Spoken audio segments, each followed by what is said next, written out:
I want to see if you guys can use some of the main features. During quizzes from now on, you will mostly be able to use either this version of the calculator or scientific version, but they look very similar. And when you take the SAT and the PSAT, the built-in calculator for those is also Desmos. So it's a really good tool to know how to use. First, we're going to make Desmos do a calculation for us involving exponents and division.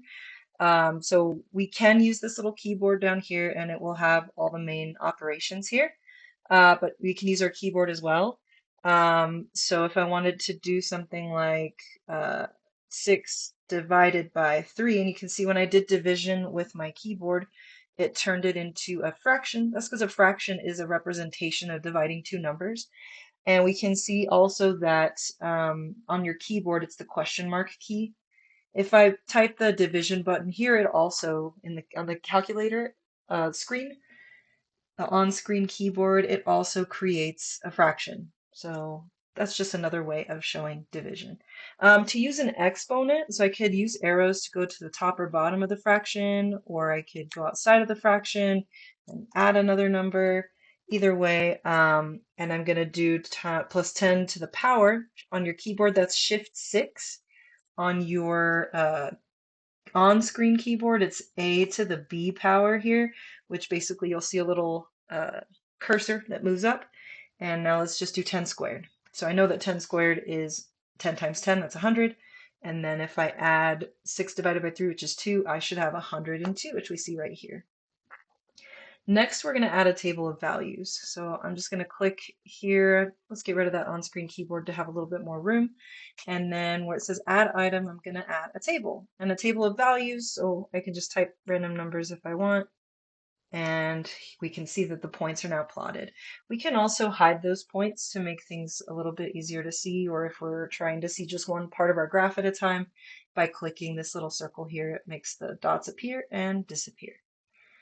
Next, we're going to label the axes. For communication, that's going to be really important in science and in math. We want to make sure that we have a label for each axis and that includes the units of measurement. So for example, let's say that I had time measured in hours, and then I had money measured in dollars.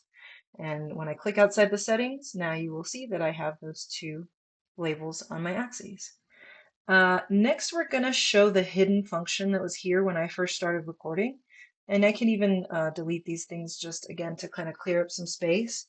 You see that I have f of x is equal to 10x plus 18, but that's not showing. I don't see any graph showing on the coordinate grid.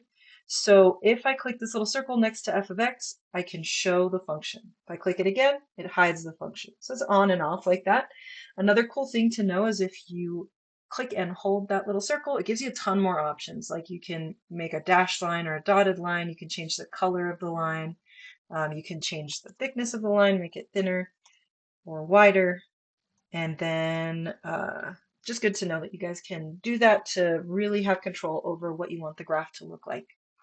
And then lastly, once I have this function graphed, some of the power of that within Desmos is it understands function notation. So I can actually type things like f of 10.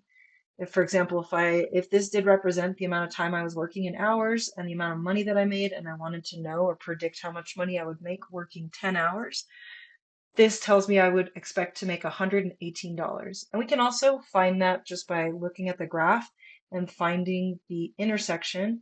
When I have 10 hours, I have, and it takes a little bit, if I'm clicking and holding here, there we go, 10 hours, $118.